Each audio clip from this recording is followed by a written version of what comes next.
This is a rebroadcast of the Eau Claire City Plan Commission meeting.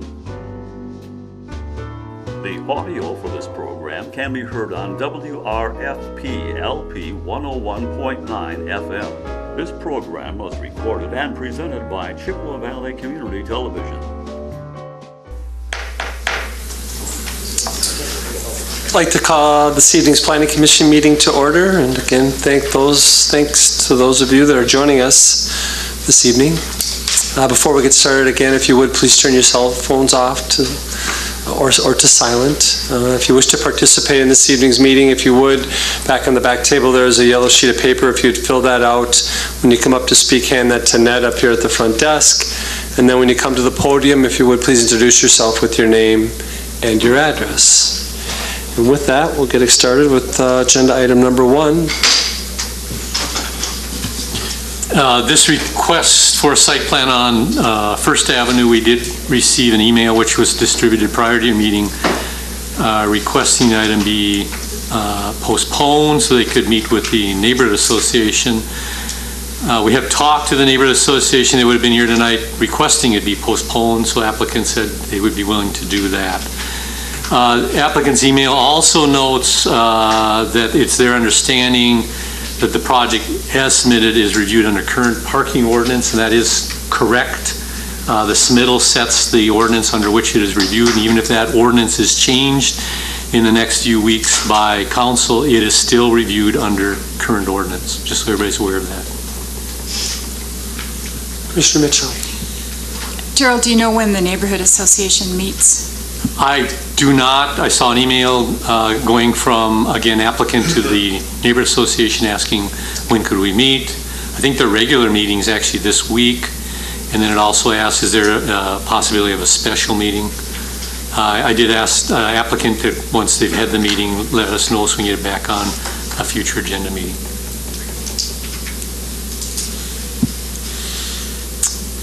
All right, looking for a motion to postpone.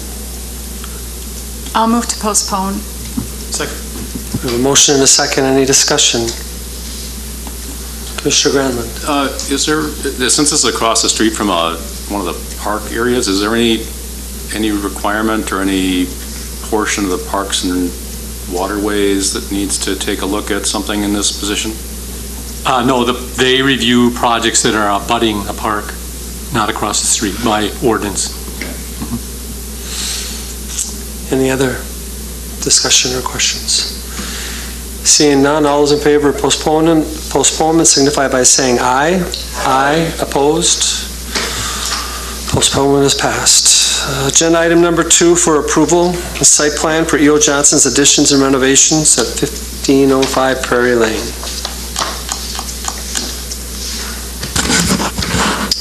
This is the E.O. Johnson property off Prairie Lane, north of the North Crossing, west of Jeffers Road.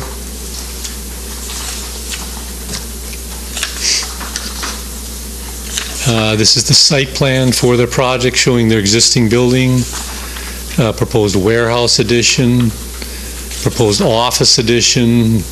This is a parking area. This is also a parking area, so they then relocate their parking to the east and add a walkway over to another parking lot, upgrade further to the east.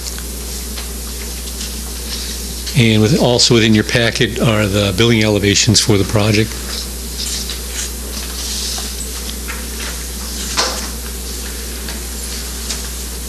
They note they'll have 16,950 square foot of office space with the addition that provides a required parking of 57 stalls. They had 79 stalls on this site plan. They also note they'll have 6 employees in their warehouse. In combination, that's a 63 stall parking requirement, so they have that with the revised site plan. They also show an 8-space bike parking area they'll be adding. That will need to be designed as per city standards. They do a nice job of landscaping the site at this time with both street trees and a nice combination of foundation plantings. We need a revised landscape plan showing how they'll continue the foundation plantings around the addition, extend those street trees further to the east, and also provide then street trees along the north crossing. They do need to provide a pedestrian link from the sidewalk next to the building out to Prairie Lane. They can do that by simply striping a lane such as that out from that handicap stall along the driveway edge out to the roadway. They have a dumpster that sits next to their loading dock. It's screened with some pine tree plantings. Their exterior lighting, they do note on the materials they've submitted, will need to meet city standards. Their building additions will match the existing facades of their building. Site grading, traffic, and other city provisions are also noted in our report. We provided a draft letter with recommended conditions of approval, noting the 8-stall bike rack be designed to city standards, providing that landscape plan that addresses the 3 points in the report, providing that pedestrian link, indicating exterior lighting will meet city standards, and then engineering approval of drainage. Are there any questions? Any questions for Mr. Tufti? Seeing none. Thank you. Is the applicant here? Good evening. Hi there. I'm Rita Liddell with Cedar Corporation, and I'm here with Frank Polish, sorry, with E.O. Johnson, and so I just wanted to say that we're aware of the letter we received, the recommendations for improvements to the submittal, and we're comfortable with everything that's listed there, and we've already continued with some of the site work, landscaping that's been requested, and also the stormwater drainage calculations. So we're in the process of doing that, and we're comfortable with everything that's been suggested. So. Great. Any questions for the applicant? I guess not. Thanks for coming out. Yep, thank you. Is there anyone else here that wishes to speak to this agenda item? Again, I'll ask if there's anyone else here that wishes to speak to this agenda item. Seeing none, looking for a motion. Commissioner Peterson. I'll make a motion to approve with the recommendations in the letter. We have a motion with recommendations. Is there a second? Second. We have a motion and a second. Any discussion? Seeing none, all those in favor signify by saying aye. Aye. Opposed? Motion is passed. Congratulations. Thank you.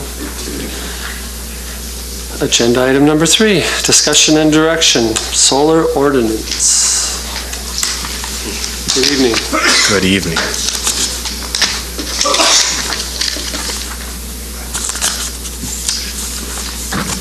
Planning Commission directed staff to update this ordinance. You saw it back in January, and so since then we've developed this brochure in your packet. We enlarged that, so it's actually going to be a legal size pamphlet like this, which is pretty consistent with our other different brochures that we give out to building contractors and the public. So we'll go through that here in a moment. But really the only changes that you directed us to do was to look at some different criteria in the conditional use permit section of this ordinance.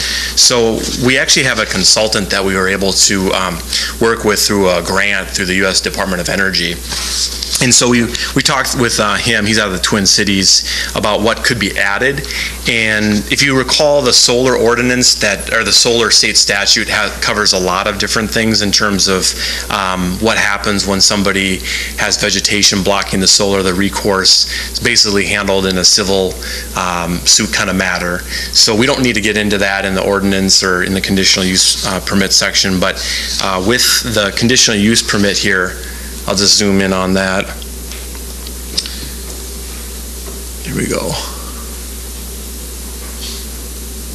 The only thing we added here was in a situation number 3 where you would have on the ground a ground-mounted array, and the array would trigger, and this would be for residential lots because they're the only properties that have impervious surface requirements. So say you had a property with a home, driveway surfaces, a detached garage that was really close to the threshold, then you would want to add a ground-mounted solar project to it as well.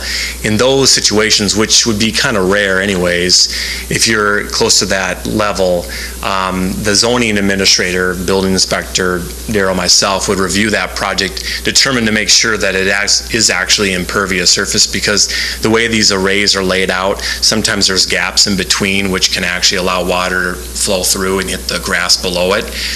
If the array has a compacted gravel surface below it, then that would be more harder for rainwater to penetrate down there too. So it's really case by case. So with working with the Sustainability Commission and this consultant, we looked at, if this case-by-case situation comes up, where should the review authority be? So we put zoning administrator because we're usually the first ones to look at a project. We can decipher, yeah, that does mean impervious surface. And so if it does, then it would come to you as a conditional use permit for you to judge.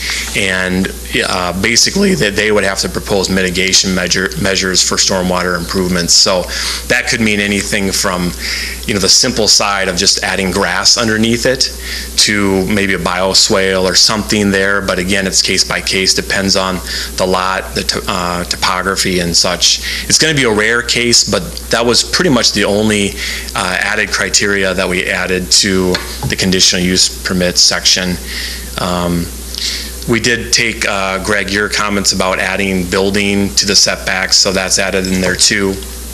So a few simple changes to the ordinance. Any questions related to that before we get into the brochure? Any questions for Ned? Commissioner Mitchell. How often or how typical is it to have a solar farm in an R1 district? Yeah, that would be quite rare too. Unlikely, but it could be where a church might have, well, actually a church would be a principal use, so that wouldn't happen, but you might have a vacant R1 property that, a solar farm could go on. Again, it's going to be quite rare. That led me to wonder if there should be some size limits on a solar farm in residential districts. For example, what if, as in the case of the first item tonight, a person bought up a whole block of houses and then wanted to tear them down and put up a solar farm? How would we judge the reasonableness of that? Yeah, you do have the conditional use permit that triggers. Any solar farm is going to come before you. It's going to be a public hearing. The neighbors can come in. So through that process, you'd be able to massage, well, what's workable for that particular property, what's beneficial to the neighbors that surround it, what's reasonable. So you have that as a way to judge, what's the appropriate size. It's very difficult, I think. Again, it's such a case by case to say, well, it's 1,000 square feet or the one thing that we actually do have, though, is that any solar array that's 1,000 square feet, and this could be a solar farm too, in R1 to R3 zoning districts, automatically, if it's over 1,000 square feet, comes to you. So there is kind of that 1,000 square foot parameter in there too. So that addresses your question as well. And 1,000 square feet, depends on the lot size, but it's not a huge type of an array. I can show you an example what that might look like if you want to see that. But does that answer your question?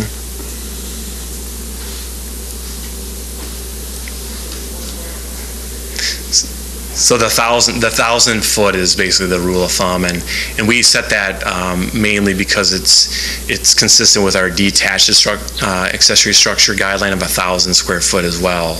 So we're using that kind of rule of thumb because they're going to be detached structures. Sure. Any other questions? Commissioner Ebert. So if that 1,000 square feet was located on the roof of the house, would it still come before us? If it's over 1,000, yes. And even if it's on top of another structure? Right. Okay. Mm-hmm. In the zones R1 through R3. Commissioner Peterson? Is the 1,000 square, excuse me, is the 1,000 square feet defined as the actual displacement of the screens, or is it the area that it takes up? Of the collectors? Yeah. Yeah, the collectors is what we're talking about. So it's the actual size The of actual array, collectors. yep. So 1,000 square feet could take up 1,500 square feet of land. Well, we're talking about the arrays, so, you know, the pad, if you will, around it could be larger. Yep. Okay. Any other questions? So that's the ordinance. Okay. And this will come back before you, you know, maybe in a month where we'll have the public hearing. So Sure. there's more time to digest this. The solar brochure here has a lot of good information. Basically, it talks about the regulations. So we just cite primarily most of the regulations within the beginning of this. And it might be hard to follow in your packet, but the solar access regulations is the header.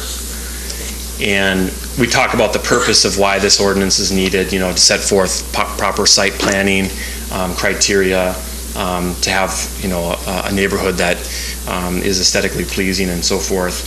Then we get into the ordinance, and we don't have the actual zoning districts in there. We did originally, but the Sustainability Commission thought that was just too much because they're so consistent with either accessory for a smaller array or a conditional use for a larger array. So just really wasn't needed, just added space. So cites the solar state statute, which is very important for anybody who wants to do solar to be familiar with that. And then just talking a little bit about the efficiencies of solar, that they're getting more and more efficient, cost is dropping, what to do when you're thinking about solar, site evaluation, permitting, what does the city require, inspection and enforcement, and then interconnection with the utility. They require a permit to interconnect to the grid safely. And then financing options, that there's a lot of different strategies, whether it's focus on energy, the federal tax credit that's available, and then things like solar group buy, which there's a group in Eau Claire. They call themselves the Chippewa Valley Affordable Energy Group, and they're trying to put together a group buy with citizens that want to do solar on their home or business and have the economies of scale to try to joint purchase with one contractor to have cheaper panels. So these different options are available. Community solar is also another option. If you don't want to put solar on your building, you could actually go and subscribe to Excel Energy or the cooperatives. I don't know if you've heard about the Eau Claire Energy Cooperative solar farm that they have out by Fall Creek, but that's live and you can subscribe to that. Actually, the city has subscribed to that. Just one panel, but so there's a lot of different financing opportunities, and then just some other practical considerations about talk to your neighbors before you do this project. Usually some of the nuisance issues are trees and different building projects that a neighbor might have in the future, and so to talk about that up front is really important. So we note that in the brochure. We went over this with the Sustainability Commission about 3 different times and refined it to this point. So definitely want your direction in terms of if this is sufficient or if you want to revise any of it. Any thoughts? Commissioner Granlund? You have an illustration of passive solar, but you don't describe passive solar in any of the other content. I would think that you might want to specifically indicate that a passive solar design is not a solar collector, but is the building itself. Yeah, so that's a good that would point. not be, that would be an example of something not requiring a separate permit. Yeah, that's a good point. We'll have to try to find room. Yeah, the other thing is we could take it out too. Or put a paragraph right there. Great. Any other comments, thoughts? Looks good. Okay. We'll come back with the revised the ordinance in normal form, and then you can decide on it probably in September. Great. Thank you. Thank you.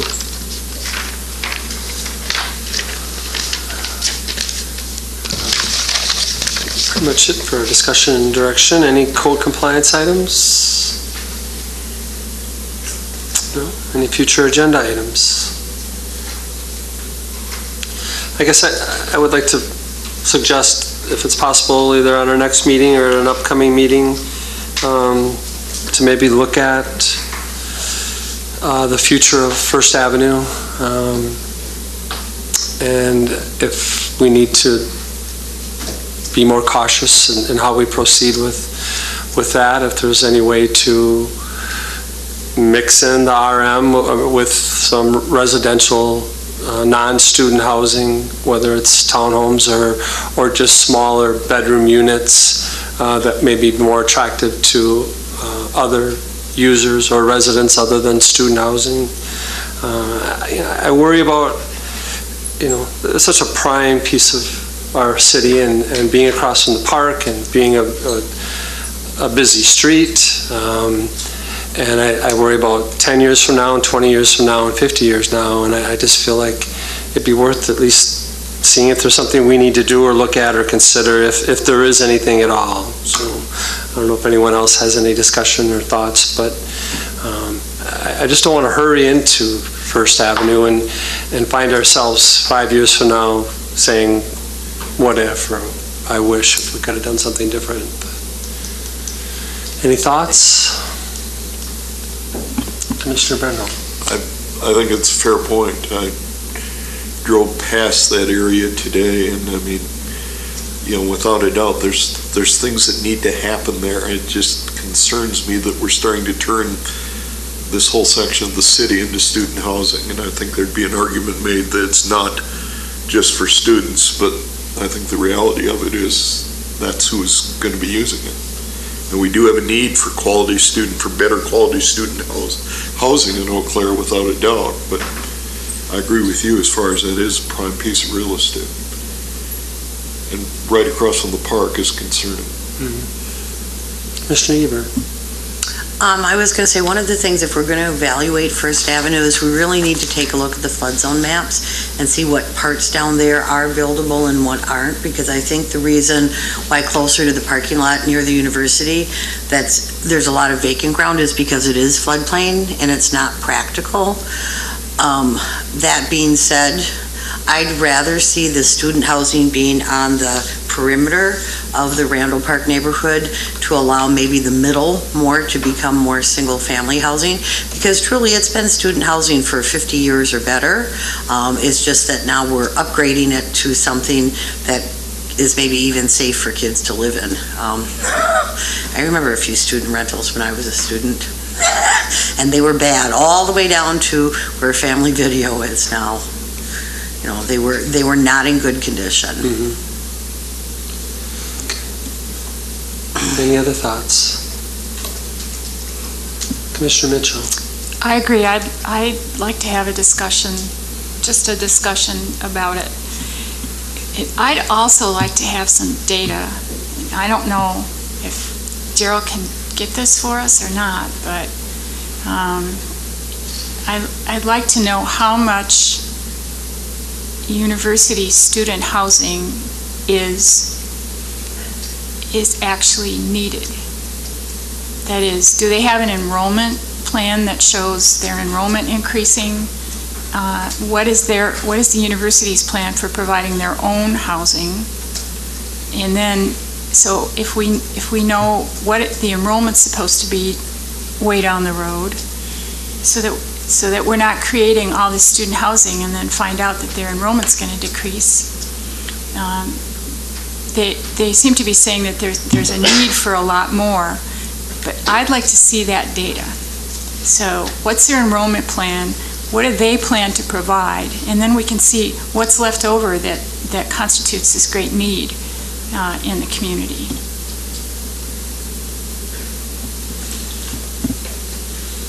Any other thoughts? Well, one kind of piggybacking on what I thought I turned it on. What Kathy was saying is that over the last, say, 5 to 10 years, there's been student housing that has been built further out okay? I don't ever remember students living all the way out by the mall before, but they do now in some of those apartment buildings that are behind where like Target is and stuff. And I'd like to kind of see a demographic of where is the student housing concentrated. When we did the Metro Crossing building that replaced the old Left Guard, I think we thought that was pretty avant-garde, but I'd like to know, how many kids are actually living back there now, because those buildings that were built kind of by where the ball fields are, where that was originally kind of designed to be student apartments, but I don't think there's a lot of students that live there any longer. So it would be really interesting to see a demographic and see where it is, because I think, and correct me if I'm wrong, when they redo that whole area by the university, were they planning to remove the dorms that are on the, no, they're both going to stay? Okay. Catherine Mitchell. Catherine Mitchell and Putnam Hall. Because okay, thank you. What did I say? Not yet. You have to die first. Sorry, Kathy. We're not hurrying. Anyways, I thought there was some change or some remodeling that was going to happen with that building that was going to reduce the number of actual rooms in it. They were going to turn it into like suites or something. So that'd be interesting too to see, because those have always been traditionally pretty popular dorms because they really minimize the amount of walking that the students have to do. Anyway, so yeah, it would be good to put that all together in a piece and take a look at it. Yeah, I think it'd be good to do our due diligence and ask as many questions as we can. I think this is a big step, and it's important that we do it intelligently, I guess. Yes, Darryl. We can get our current regulations for First Avenue, the zoning that's in place. We can get you floodplain maps. We can get you maps for the zoning for the broader neighborhood. We can ask the university as to what their housing needs are for their future enrollment plans. That might take a while, but we can ask them. Shouldn't? Okay. I've heard recent numbers. I don't know if they have long-term, but we can ask. They do have a master plan that looks at a dorm tear down and remodels. I don't know if we can get where the students are housed. We can get where rental units are, but I don't know if we can get where students are housed, but we can maybe get where age groups are housed.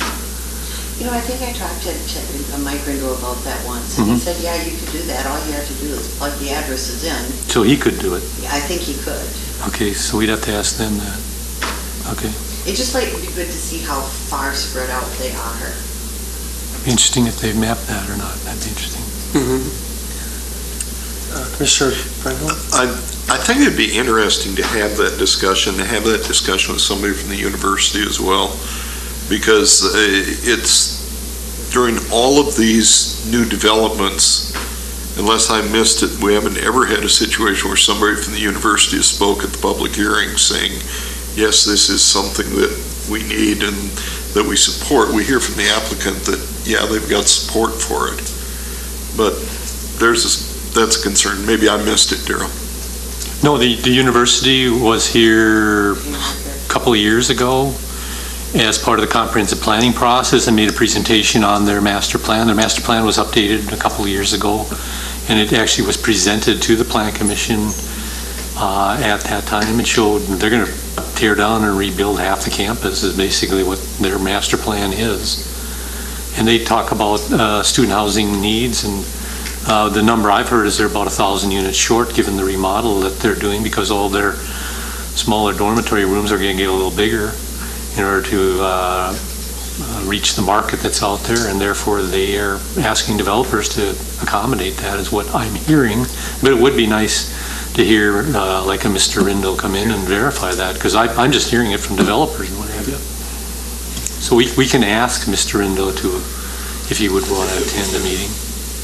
Commissioner Mitchell. But before that, would you please try to get the data we've asked for, not expect him to bring it that night? Yeah, get it in advance. He could just be part of the discussion. I like that.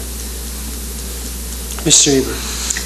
As we were talking, the thought occurred to me the other part to ask the university is that there's a chronic problem with parking, and how much, where the housing goes and how many units there are affects or alleviates the parking problems. You know, if you're within 2 or 3 blocks of the university, you can eliminate a lot of people taking their cars to campus.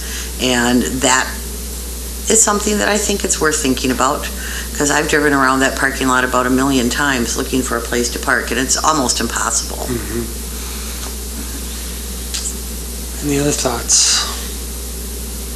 Darryl, did you have? Oh, I'm sorry. No, it's okay. Okay, well, great. If we can get that in the future, that would be perfect. Any other future agenda items? Seeing none, any additions, corrections to the minutes from the last meeting? Seeing none, we are adjourned. Thank you. This is a rebroadcast of the Eau Claire City Plan Commission. This program was recorded and presented by Chippewa Valley Community Television. Chippewa Valley Community Television is made possible by continuing community support. If you would like to volunteer or make a donation, you can contact us by calling 715-839-5067 or on the web at www.cbctv.org.